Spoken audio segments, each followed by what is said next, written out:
If a pair of Bottega Veneta ballet flats could stomp, then I would say Agnes stomped down the long hallway and into the cavernous room that is my office. Instead of flinging herself onto the gray sectional, she leaned stiffly against a drafting chair, clutching her phone like a sacred tablet. Her nails were the color of the accent wall, the carpet, and the cigarette pack peeking out of the purse, slung low against the thigh of her white capri pants. Celadon. I had acknowledged her arrival and was waiting for a response. At 32, Agnes was used to being the smartest person in the room, and it showed in the way she carried herself.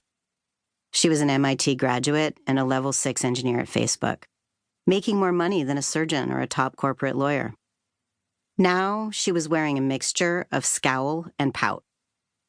"I don't get it," she said, thrusting the ridiculously dim screen of her phone at me. I put on my glasses, which I seldom do around my patients. A text message from a man named Jason read, "Let's talk when you are back from your trip." "What's the matter?" I ventured. They'd met online recently and had just spent a lovely weekend together, talking, hiking, cooking, feeling. She was hurt and annoyed by his text and wasn't sure why. "What does this mean? How should I respond?" she asked. I could read the subtext. Why isn't the relationship developing the way I think it should? "You know about sharks? How they have to stay in motion?" I said. "Otherwise they die," she replied. "Exactly. People assume relationships are like sharks, that they need to move forward to survive. Well, they're not. They move in mysterious ways, or sometimes not at all." Agnes slumped into the drafting chair, rolled it beside me, and handed me her phone. We began to dissect her online chats with Jason to see if we were dealing with a shark or perhaps an animal with a better chance of survival. "I've got a story for you.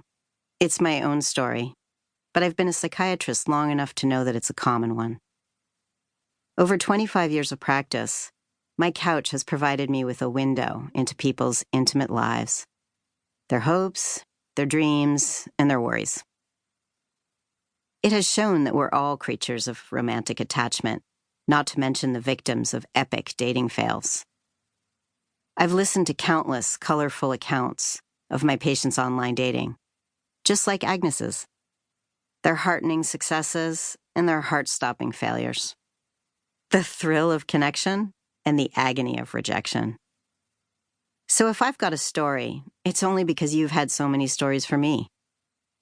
Those narratives themselves have always been psychiatry's bread and butter.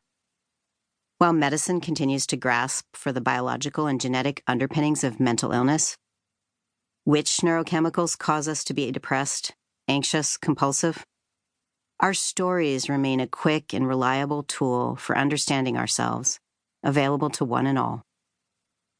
In psychiatry, we call it the heuristic approach. A heuristic is a problem-solving method that uses shortcuts to come to quick conclusions. We can't analyze every synapse, download every experience, and sum up a person. We likely never will. But the heuristic approach offers us something else.